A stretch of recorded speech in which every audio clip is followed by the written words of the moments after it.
వైకుంఠ ఏకాదశి సందర్భంగా తిరుమలలో కట్టుదిట్టమైన భద్రతా చర్యలు చేపట్టినట్లు తిరుపతి జిల్లా ఎస్పీ సుబ్బారాయుడు తెలిపారు.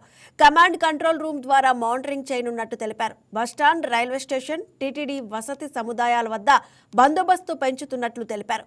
టోకెన్లు లేని భక్తులు జనవరి 2 నుంచి శ్రీవారిని దర్శించుకోవచ్చని తెలిపారు. క్యూ లైన్లు, కంపార్ట్మెంట్లలో భక్తులు సంయమనం పాటించాలని కోరారు. సో మేజర్గా క్రైమ్ని ఓవరాల్గా కంపేర్ చేసినప్పుడు లాస్ట్ ఇయర్ ఈ ఇయర్తో కంపేర్ చేసినప్పుడు overall crime registration of FIR కానీ లేదా క్రైమ్ కానీ చూసినప్పుడు ఆల్మోస్ట్ సిమిలర్గా ఉంది. ముఖ్యంగా 1%, 0.7%, 71% అనేది దీంట్లో ఓవరాల్గా మనం బాడీలో అఫెన్సెస్ చూసినప్పుడు 6% తక్కువగా కనిపిస్తుంది. అదేవిధంగా ప్రాపర్టీ అఫెన్సెస్ ఓవరాల్గా చూసినప్పుడు 5.4% పెరిగింది. రోడ్ యాక్సిడెంట్స్ సిమిలర్ అలాగే ఉన్నాయి.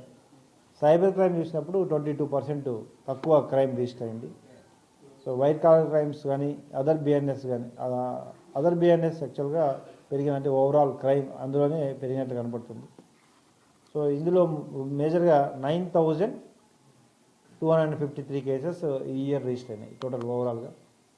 ఆ విధంగా సైబర్ క్రైమ్ చూసుకున్నప్పుడు లాస్ట్ ఇయర్ మనకు 12 crores లాస్ అయినాము. అందులో 2.3 crores రికవర్ అయింది. అదేవిధంగా ఈ ఇయర్ 14 crores లాస్ అయితే 3.53 lakhs అంటే 3 crores 53 lakhs వరకు రికవర్ చేయడం జరిగింది. మొబైల్ ఫోన్స్లో వీఆర్ ఆల్మోస్ట్ లాస్ట్ ఇయర్ కానీ ఈ ఇయర్ కానీ we are top in the state continuously. అంటే బికాస్ ఆఫ్ తిరుపతికి ఎక్కువగా భక్తులు ఎవ్రీడే ల్యాక్స్ ఆఫ్ పబ్లిక్ వచ్చిపోతున్నారు. వీళ్ళందరి మొబైల్స్ ఎక్కువగా థెఫ్ట్ అవుతున్నాయి. అట్ ద సేమ్ టైం మనకున్న సిఐఆర్ పోర్టల్ కానీ మిగతా పోర్టల్స్ ఉపయోగించి ఈ మొబైల్ హ్యాండ్ ద్వారా కూడా మనం స్టేట్లోనే highest recovery of mobile phones అనేది మన తిరుపతి జిల్లానే కంటిన్యూ అవుతుంది. దానికి వెరీ హ్యాపీ టు ఇన్ఫార్మ్.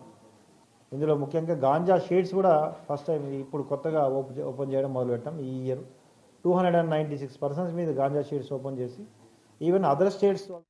ఈ వీడియో మీకు నచ్చినట్లయితే లైక్ కొట్టి షేర్ చేసి మా వైకే టీవీ ఛానల్ని సబ్స్క్రైబ్ చేయండి.